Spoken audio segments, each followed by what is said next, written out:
There's some legal terms in police criminal justice that get mixed up with each other sometimes. I'll explain the difference between a few of them.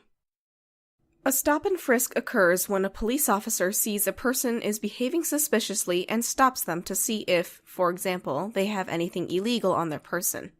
It does not require a warrant. Officers are allowed to seize anything a person has on them if it is plainly obvious it is something illegal, such as drugs. Search and seizure of a person is usually warrantless, but a search and seizure of a home requires a warrant ordered by a court. The warrant is prompted by an affidavit, a report filed by police swearing that all the facts regarding suspicion are true. The Fourth Amendment only protects against unreasonable search and seizure, so courts sometimes use reasonable expectation of privacy to determine if a search is unconstitutional or not. Probable cause is believing a specific person has committed a crime. This does not require nearly as much evidence as would be to indict that person in a court of law.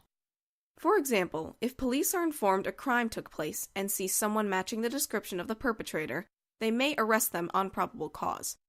There is no specific code as to what qualifies as probable cause, so officers are expected to use their own judgment. Reasonable suspicion is much less specific and indicative than probable cause, and is the smallest possible reason to arrest someone. However, it's much more than just a simple hunch.